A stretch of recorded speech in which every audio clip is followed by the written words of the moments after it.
Welcome to Discover Indie Film. I'm Jeff Howard, and I am so honored to have Lauren Moreno with me. Hi, Lauren. Hi. So we just had a great conversation, and it was the podcast before this one. So anyone who wants to learn about you, and I'm about to talk about Palmdale, your film. Okay. But anyone who wants to learn about you and Palmdale should listen to the podcast before this. Mm-hmm. We had an amazing talk. Palmdale was an official selection at the Sherman Oaks Film Festival last year in 2024. And yeah, you took home the Grand Jury Award for Best Featured Drama. Yeah. And your lead actor won the award for Best Lead Performer in a Featurette. Yes. For people listening to this, if you think the word featurette's weird, it's not. It's an old term, actually. It existed long before any of us. It was films. Films were reels, and if it was 20 minutes or less, it was a one-reeler. If it was 20 to 60 minutes, it was a 2 to 3-reeler, and over 60. So for our film festivals, under 20 minutes is a short, 20 to 60 is a featurette, and over 60 is a feature. Because really, Palmdale is this beautiful film, amazing film, great drama. But how are we gonna, at the awards level, take a 21-minute film and a 7-minute film, and have jury members decide which one deserves best short? Yeah, I say no. Give the 20 plus their own category. Well, thank you, Jeff. I appreciated it. Yeah, and it worked out for you. I assume, based on your education, it wasn't lost on you that we call the award Best Performer. Oh, yeah. We went non-gendered for that. Loved it. Because, I don't know, I'm not comfortable with the giving a separate award to actor and actress. Yeah, yeah. I mean, I understand. Yeah. But luckily we have a jury who truly is unbiased. Yeah. Which I think is great. No, I thought it was wonderful. It was so special. Yeah.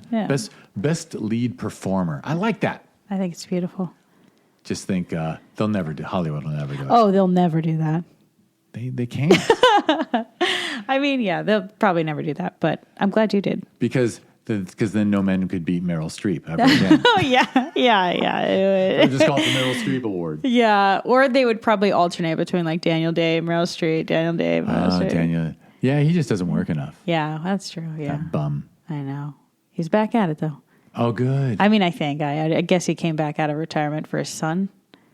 Oh, that kind of checks. Yeah. I actually saw a short a feature that his wife directed. Oh, I didn't even know she was a director. Yeah, she's had a pretty good life. She's Henry Miller's daughter.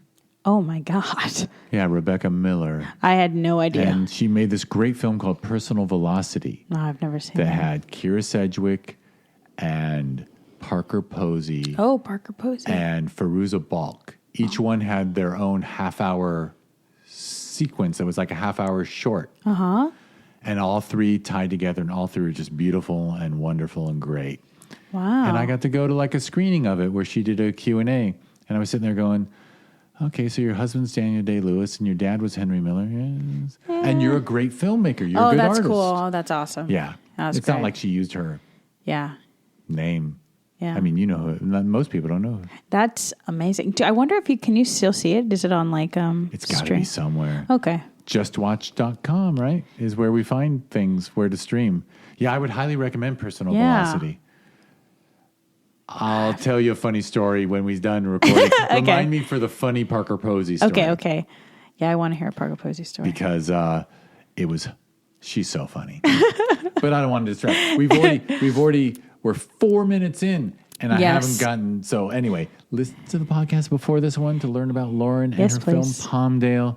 This podcast episode, is a 4 questions episode, which means Lauren will be answering.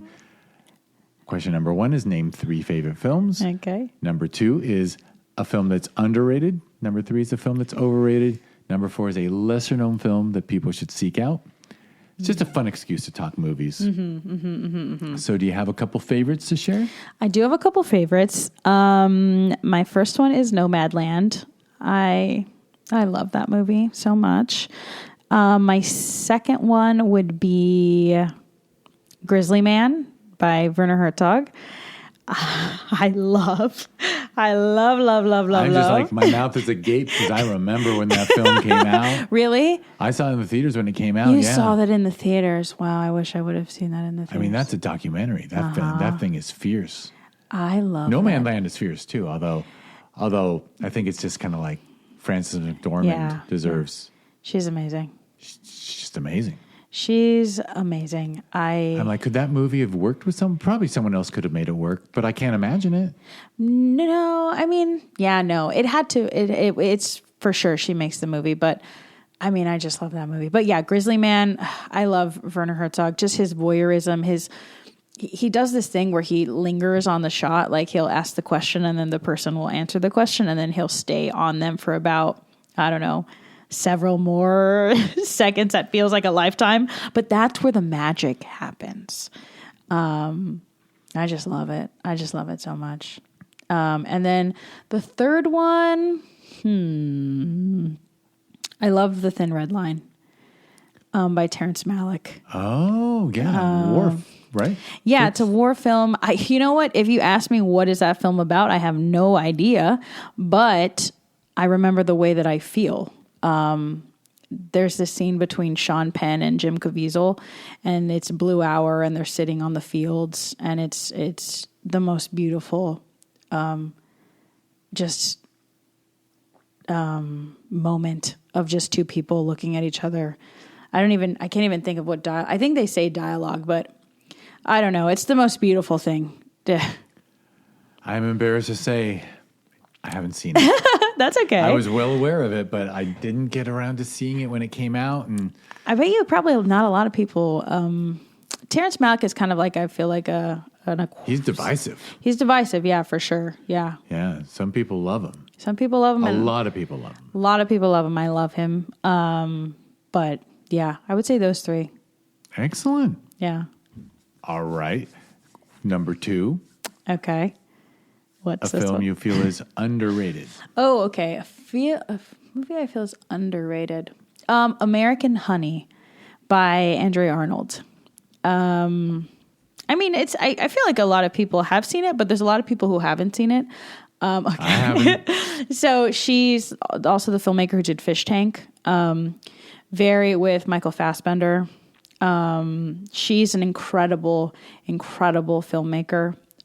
Very slice of life, focuses on a lot of, areas that, stories that don't get represented very much. And this one, American Honey, it's with Shia LaBeouf. And can't think of the actress's name right now, but it's also kind of a coming of age story a little bit about this girl who, it's not a lot going on for her, and she ends up going on this journey with this traveling magazine carpool of misfits, and so it's just the most beautiful. It's shot beautifully. It's in 4:3. It's a gorgeous looking film. Oh God, I really want to see it. Yeah, you should check it out. And I will openly admit that I like Shia LaBeouf.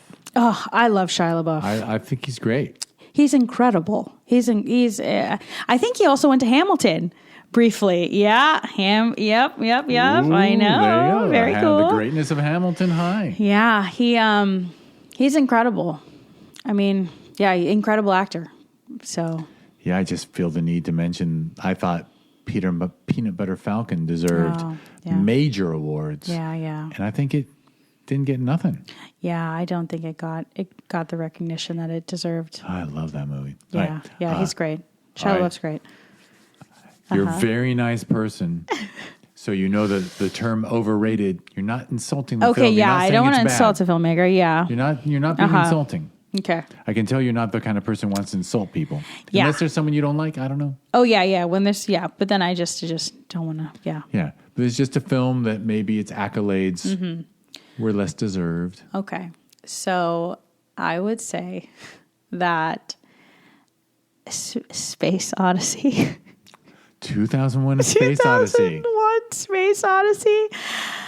Okay, I don't know if it's probably me. It's 100% me. I just don't get it.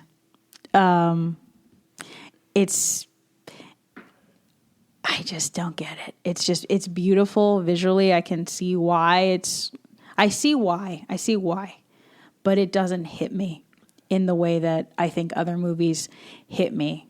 I'm also just like a very actor director. I don't know. There's a disconnect for me, just style wise. And I have no idea how it holds up. Yeah. Honestly, I consider it. It's a film. Yeah. It's in near my top, Yeah. but Yeah. I saw it in like 10th grade in 1984. Yeah. And it blew my mind. Yeah. But the whole world's changed, so I probably owe it another viewing. I'm gonna try again. When I was watching it, how sometimes they show those movies like in big screenings. I think I need to see it on the big screen. I think that's the reason. Because I was watching it on my computer, which I have a big iMac, but I think that movie just requires a bigger viewing. So I'll say that it's maybe because of the viewing. We'll see. I remember when it had its 50th anniversary. Mm-hmm. It was weird because they did a release of it like city by city. Like it wasn't like a big weekend that everyone knew about it. So I actually didn't get to see it. I wanted to go see it again. Yeah. I didn't get to. Well, no, but that's fair. Yeah. Very fair. I mean, considering how many Cineboys. What's the term? Whatever. There's a term, Cineboys? No, I just made it up. I like it, Cineboys. Fanboys. Okay. There's so many Kubrick fanboys. Oh yeah, he's the goat for. He's incredible. He's an incredible. Another film it's his other one too that I'm like, A Clockwork Orange. I think maybe it's just him. I think it's me and Kubrick that there's something that me and him just don't. I'll rub my chin and ask if you've seen Dr. Strangelove. No, I haven't seen Dr. Strangelove. See Dr. Strangelove because it is comedy. Okay. And it's one of the, I consider it one of the most hilarious, smartest films ever made. Yeah. But it's before, people are going to hate me for this, but it's before Kubrick got so serious about himself, he got up his own ass and said, okay, now I'm going to make the best sci-fi film ever made. Now I'll make the best war film ever made. Yeah. Now I'll make the best horror film ever made. Yeah. It's like, dude, you're not making films for the love of it anymore. Yeah. You're making it to flex. Yeah. Yeah. Again, I haven't seen enough of his films, but those two, I don't know. It just didn't. I also like things that are imperfect. I love imperfect filmmaking, or like things that you see I don't know. I love cinematography at the same time, but I don't know. There's something about when it comes to performance, when it comes to the actors, I want to see their broken, which is why, I love actors like Shia LaBeouf. There's something very vulnerable, something raw, Mickey Rourke. Like there's just something so incredibly, I don't know. Someday there's going to be a Mickey Rourke documentary that blows us all away because, my God. It's coming. You were not alive when he was my gosh, the actor before the plastic surgery, before the muscles. Yeah. He was just this amazing actor. Yeah. And he's still, even, him and he seems like such a kind person too. He loves animals. He's, I don't know. There's something that I think people just kind of like give him a bad rap. They're like, make fun of him, but I'm like, nah. Mickey Rourke he's a goat. Even though he has so much plastic surgery, he's a damn badass. Well, someday we'll learn. That he was. I am making an assumption that it's unfair, but I'm gonna say that the industry probably abused him. Oh yeah, people shit on these celebrities. Yeah. But the celebrities get shit on. Yeah. And then it fucks them up. Yeah, it's tough. Imagine all that scrutiny and just, it's a lot. We're human. Like, we have feelings, we're not robots. Yeah. But agreed. Yeah, Mickey Rourke is There's going to be some Me Too stories. For Mickey. Because he was really damn cute. Okay, so anyway. I got too dark. Yeah. Like you're saying, there's going to be Me Too's, like people Me Too, like people did things to him. Is that what you're saying? Yeah. Oh, yeah. He'll share. Yeah. That he was sexually assaulted or something. Yeah, I mean, that's a horrible. You never know. But let me say, I could be completely wrong. Yeah. It could be nothing to do with what he's done to his face. Yeah. But I am one of those assholes who makes the assumption that when Yeah. someone starts completely changing their face, Yeah. they're trying to escape something traumatic and terrible. I mean, you never know. I think he does talk about, having, I mean, a lot of those, some of the greatest artists are people who have gone through some extremely traumatic things in life, but from trauma, sometimes it creates art, it creates a vulnerability, when you lose somebody, when you have death, you become a different person. You're just, so I don't know. It's life, I'm really tempted to cut out what I said, but I don't. You can edit cut these it out. things. You can cut it out. We'll see. You can definitely cut it out. Because I was like, yeah, why we would I don't say want him that? to feel bad. Yeah, if he ever listened to this. Well, he won't. You But never know. well, you never know. That's true, because you could win an Oscar, and then people will Google your name and get to hear when you were talking to this little festival runner, with this dude. amazing person, or I mean, maybe we can cut out where we do kind of talk nicely about him, and then maybe I'll just get rid of the implication. Yeah, maybe just the implication. If you're listening to this and you don't know what we're talking about, that means I did it. And I was there. All right, well, we only got one question left. Oh, there's one more. Okay. A lesser-known film that people should seek out. Although, in fairness, American Honey would do it for me. But you got another? No, that's a good one. American Honey would be a good one. What is another one that people? So a lesser-known film that people don't know. You know what? I would say Chantal Ackerman's work. I don't know specifically I don't know a name because she was a French filmmaker during the French New Wave. Again, she's kind of in the similar realm of like Werner Herzog, like, Andrea Arnold, Chloe Zhao, Terrence Malick, Sean Baker, like just this humanisticness about her. She would just position her camera and then she would just let it roll. And she was famous for these very long takes of just, nothingness, but at the same time, it was everything. So, yeah, I would say people should check out her work. Yeah, it's excellent. And I'm going to loop Palmdale into this, but one of the things that I appreciate so much in cinema is when a film is completely engaging, yeah, and it's not frenetically paced, as in that you trust. I think in Palmdale, you trust your audience to not need you to speed the story up, and you didn't feel the need to cut it down to 12 minutes. Yeah. You know what I mean? Because as long as we care about the people and the story has engaged us, we're riveted. Yeah. And I just love when you described, Ackerman's films. Ackerman, It makes me think that's one of the things that inspires you, because your film Palmdale is, I don't know if I want to call it maturity or something, but it's got a deliberate pace. It's not frenetic. Yeah. You trust your audience to follow along, and we get sucked in right away. Oh, that's great. And I always love that because as a festival juror, you give every film 5+ minutes, and if you're really bored, you stop. Yeah. And I'm sure. And sometimes you say to yourself, "Do I just have a short attention span?" Yeah. But no, because I see a film like yours, and you prove to me, no, people just have to have more talent. Oh, yeah. Right? Oh, because that's sweet. Yeah. it's harder. Yeah. I think it's harder to pull your audience in and make them care. Oh, for sure. To get them engaged. Oh, yeah, definitely. Than just to be like, quick image, quick image, quick image. Yes, for sure. Absolutely. I also one of the things I love about filmmaking in general is I don't want to put what I think on other people. I want everybody to make their own feeling of whatever that feels. I've had some people that were like, "Oh, was it all a dream? Was the mom did she not exist?" Like, just because they didn't really understand the story, but that's okay. It was their own interpretation of it. And I like when people are, have their own feeling. I don't want to put all my thoughts on you. You decide. You have it be what it means to you, and that's valid, whatever that is. It is. It's valid. And again, that's a very mature attitude to have towards one's work, because you've already accepted that I know I can't control what people think. Yeah. All I can do is put it out there, and then now it's theirs. Yeah. And now it's theirs to be what it is. Yeah.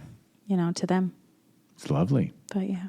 All right. Well, I guess I can wrap us up. Yay! Excellent list. And by the way, I am a big advocate that people cannot agree and be fine. Yeah. So I love that 2001 is Oh, your yeah. overrated. It's going to be controversial. No. No, you don't think so? Okay. Yeah, you're like, yeah, absolutely. People. Well, some people will freak out. But look, I Yeah. told a friend once that I didn't like The Dark Knight, and he said, "Oh, I really like being your friend." Oh, and you're still not friends to this day, huh? No, we stayed friends. But the implication was, Yeah. if you don't like that film, how can we be friends? And the answer Yeah. is we can. We sure can. We can have, it's just, but one thing I'm a little proud of this is I always just say it wasn't for me. Yeah. I'm not saying The Dark Knight. I realize Yeah. there's merit to this film. Yeah. But it wasn't for me. Wasn't for you. Yeah. You know? Yeah, exactly. And then I make it worse by saying, and I don't think Chris Nolan likes it either. I think he just was like, look, I'm going to try and do something interesting with this genre. Oh my gosh. I tried to elevate this genre, but truth is, it's a guy in a cave. Oh my God. Oh my God. Yeah, I know. He and I have been texting. Not kidding. I was like, oh my Wouldn't that God. be a great line? Imagine. I've been texting with Chris Nolan. He's pretty with ashamed Chris. of the Yeah, Dark he Knight. hates The Dark Knight. He's like, look, I tried to make a superhero movie interesting, but you try. That's The so answer funny. is you really can. Oh my, I mean, yeah, I mean, I will say I do like The Dark Knight, but, yeah, you know, I can see why a person would not, it wouldn't be the best movie or, you know, in their top. I can see that. Sure. Yeah. All right. Well, I already 5 minutes ago or 2 minutes ago, time is fleeting, said that we would wrap it up. So Okay. let me wrap it up. First of all, Lauren we'll have clickable links in the show notes so that you can follow both Lauren's Instagram and the Instagram for your next project, Yes. which is Bag Boys Film. Yes. Bag Boys. Although it's series. Yeah, it's a I series. just put that together. It should be Bag Boys series. It should be Bag Boys series. Not that I'm telling you how to live your life. Well, you know, I like the advice. I do like criticism. So, I just noted. I'm like, yeah. but anyway, Yeah. at Bag Boys Film. Yeah. That'll be a clickable link. And someday people will be able to see Palmdale, so Yeah. we will keep them abreast or informed, Yeah. whatever goofy term I can use. Mm-hmm. And now I will say thank you for listening to the Discover Indie Film podcast. If you want to learn more about it, go to discoverindiefilm.com. On social media, it's always at DIFwins. As long as I'm saying discoverindiefilm.com, I'm going to say discoverindiefilm.org is the foundation. It's a nonprofit that runs 2 festivals in the Los Angeles area, including Sherman Oaks Film Festival, where we showed Palmdale, and Film Invasion Los Angeles, which we hold every June. So if you want to learn more about Sherman Oaks Film Festival, go to ShermanOaksFF.com or at ShermanOaksFF on social media. If you want to learn more about Film Invasion Los Angeles, go to FilmInvasionLA.com or at FilmInvasionLA on social media.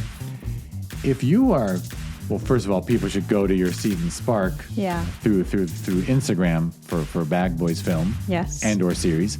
But if you really want to support indie filmmakers, you could always,